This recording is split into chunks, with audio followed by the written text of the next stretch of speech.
I'm going to preview the Baylor at Texas Tech men's basketball game, which will be played on February 4th at 8 p.m. Central Time on espn2. Apologize for looking down because I can't memorize all this stuff. And I want to make a few things of note here. I do not know if VJ Edgecombe is going to play for Baylor in this game due to ankle. In addition, Jeremy Roach might not play again, just to getting over concussion protocol. And of course, Langston Love with his ankle too. So we'll see about those three guys. And another thing to make note of is that Kevin Overton from Texas Tech was out last game with a head injury. So just to let y'all know. Will he play? Head injuries are no joke. I wouldn't think so, but I'm just going to go ahead and mention his stats right now. 9.2 points per game, 34.7% on threes on 72 attempts, 75.6% on free throws on 41 attempts, 3.9 rebounds per game, 1.2 turnovers per game, 0.7 steals per game, and 2.2 fouls per game. And I would put these stats I got in the description below so y'all can see it. In addition, JT Toppin did get ejected from the game against Houston in the win. And y'all could look at what happened there. Yeah, it was a flagrant 2 foul. Will he play? I know technically the rule. He's probably going to play. But you never know. I'm just going to go ahead and mention his stats here. And first of all, Kevin Overton is number 1, 6'5", 200-pound guard. That's a sophomore, so that's out of the way. Now JT Toppin is their best forward on the team. Number 15, 6'9", 225-pound forward. That's a sophomore as well. 15.4 points per game, 26.3% on threes on 19 attempts, 70.3% on free throws on 64 attempts, 8.4 rebounds per game, 1.6 turnovers per game, 0.8 steals per game, 1.1 blocks per game, 2.4 fouls per game. And Chance McMillion's another guard to keep an eye on. Number 0, 6'3", 185-pound guard. That's a senior. 15.4 points per game, 45.5% on threes on 110 attempts, 88.3% on free throws on 60 attempts, 4.3 rebounds per game, 1.1 turnovers per game, 0.9 steals per game, 1.6 fouls per game. There's Darion Williams, who actually missed a game before this past one, but he played. And it was due to ankle, and now he's back. So just to make things clear. Number 5, 6'6", 225-pound guard. That's a junior. 14.6 points per game. 32.4% on threes on 68 attempts. 82.2% on free throws on 73 attempts. 5.4 rebounds per game. 4.4 assists per game. 2.2 turnovers per game. 1.3 steals per game. 0.6 blocks per game. And 2.3 fouls per game. This is Christian Anderson, number 33, 6'2", 165-pound guard. That is a freshman, 9.4 points per game, 39.5% on threes on 86 attempts, 27 for 36 on free throws, 2.5 rebounds per game, 2.1 assists per game, 1 turnover per game, 1.4 steals per game, 2 fouls per game. Elijah Hawkins, number 3, 5'11", 260-pound guard. That's a senior, 9.4 points per game, 32.5% on threes on 83 attempts, 45 for 50 on free throws, 2.7 rebounds per game, 5.9 assists per game, 2.1 turnovers per game, 1.7 steals per game, 2.4 fouls per game. There's Federico. I already mentioned Kevin Overton. Federico, number 33, 6'11", 225-pound center. That's a senior. 6.7 points per game. 43.6% on free throws on 39 attempts, 5.4 rebounds per game, 0.9 turnovers per game, 0.6 steals per game, 0.8 blocks per game, 2.2 fouls per game. There's Curran Walton, number 24, 6'5", 210-pound guard. That's a senior. 4.9 points per game, 41.8% on threes on 67 attempts, 8 for 10 on free throws, and 1.1 fouls per game. He's mostly like a three-point shooter type of guy for them. And the last guy I'm going to really mention is Emilio Yalo Ho. He played last game because of no JT Toppin and obviously no Kevin Overton as well. So number 23, 6'8" 240-pound forward. That's a sophomore. 3.3 points per game. 3 for 6 on threes. 42.9% on free throws on 7 attempts. 2.4 rebounds per game. 1 foul per game. And I'm going to go right ahead and mention both these records for these teams and conference-wise as well. So Baylor is 14-7 overall, 6-4 in the Big 12, and Tech's 8-2 in the Big 12, 17-4 overall. So this is huge for conference standings. Whether it's for Baylor to get closer to the top 4 in the league, or Texas Tech try to keep up with Arizona and Houston. And both of these teams are coming off big wins here. I mean, Baylor's coming off a win against Kansas despite being down 21 points, even 19 points at halftime. And Kansas was even up 10 points like after Baylor took the lead, 49-47, and it was like 12-0 run.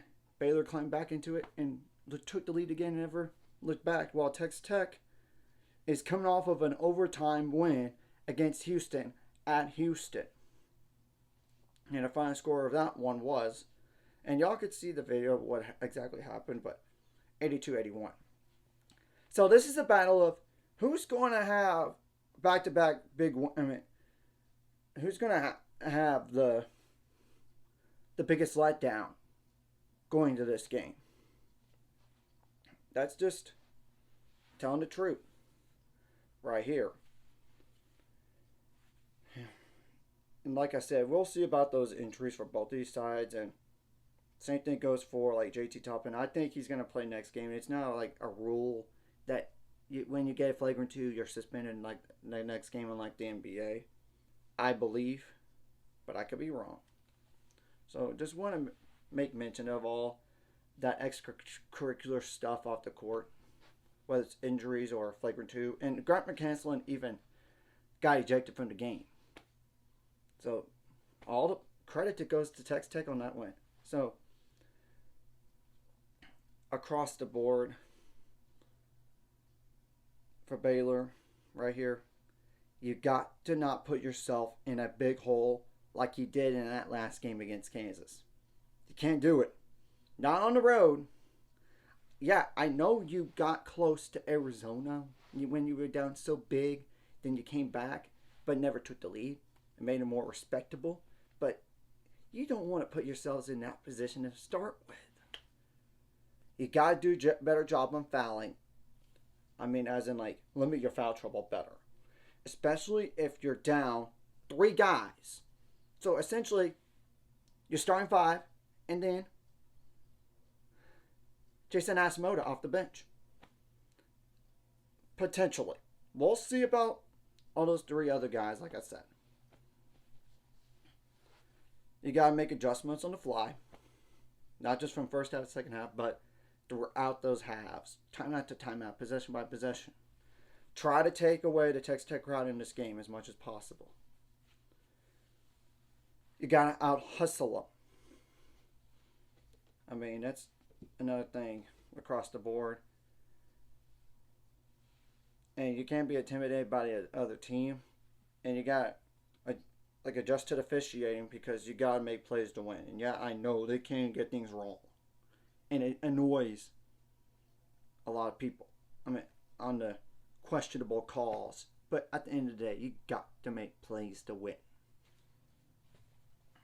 So that's another thing to make mention here. And now, obviously, defensively, you need to try to limit the best offensive players as much as possible. Of course, across the board too, get them in foul trouble. That would really help. Now on defense, you got to limit the points of turnovers, and you got to create some yourselves. Of course, getting some block shots would be nice, but you got to be okay. You got to be not fouling it too much.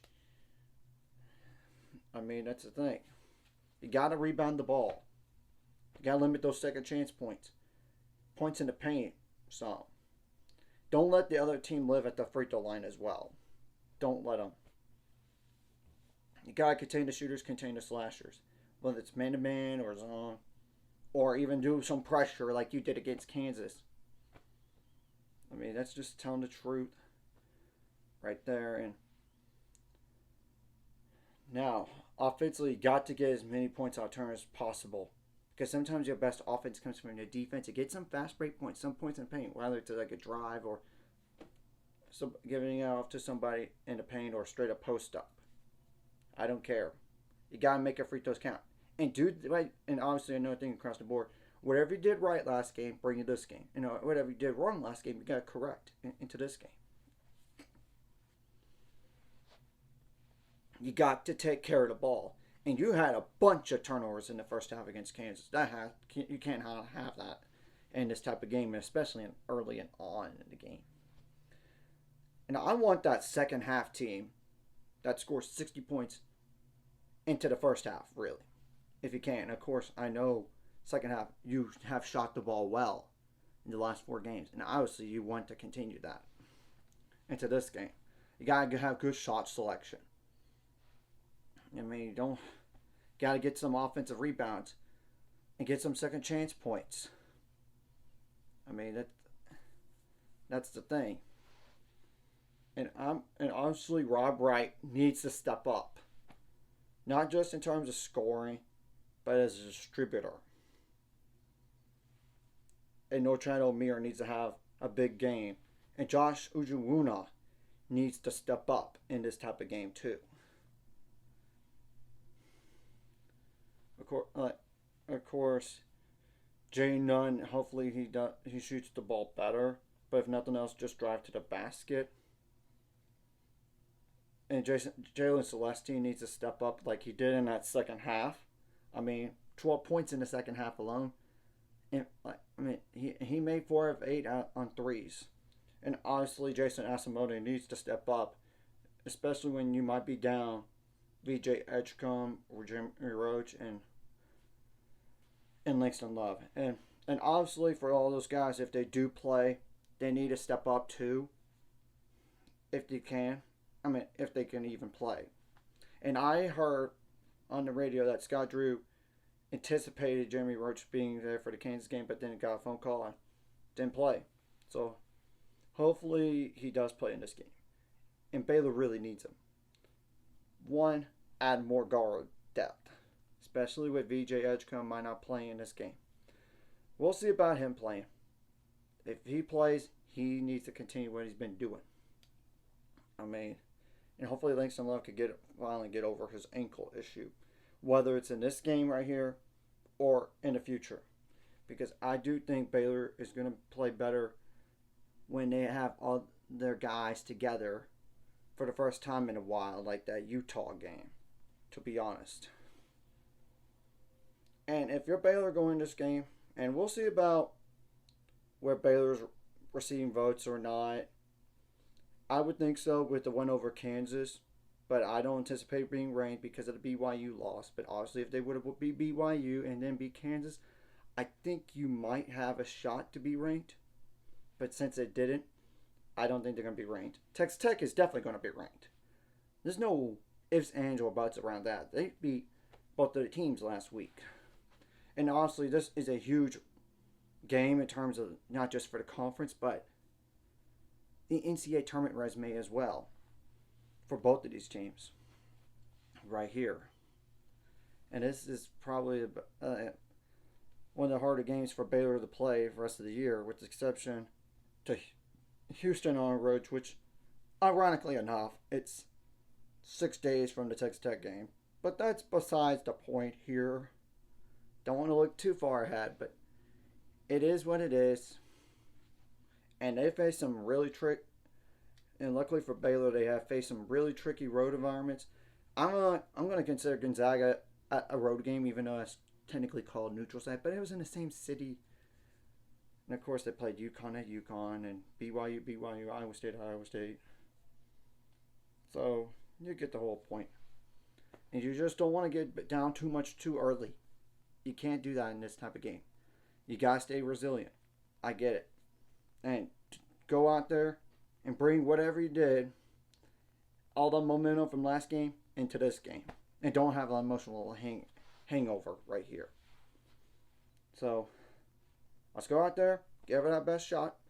Even if we're down Jeremy Roach, VJ Edgecombe, and Langston Love. And obviously for those other guys that can play or that can play potentially, they need to step up a two. Besides those, like Jason Asimoda, so you get the whole picture here. You got to do a better job in terms of fouling and how to play defense without fouling too. And luckily they learned that last game. They had literally 3 guys with 4 fouls, and only one of them fouled out, and it was late. And Baylor was up by multiple possessions at that point. So, anyways, if you like this content, hit the like and subscribe button. See you guys later on the road to Subscribe Score's ultimate goal. It's 1,000 more, some more money after scores like video, comment video really helps YouTube algorithm. Some more people see it, sharing the videos help as well as more people could watch. And if you're watching and not subscribe, hit subscribe button for the notification bell as well. And also, Bears going on the road to Arizona, so that should prep them for this game. Honestly, in terms of environment, and same thing goes for Arizona State. Though I know Arizona State's not as good as BYU and Arizona, and all those other games prior, but you get the whole point in terms of true road games here. So we'll see about the injury status for both of these teams. So, and I'm pre-recording this ahead of time, so once the AP poll comes out, I'll be able to upload it right away. Just like FYI.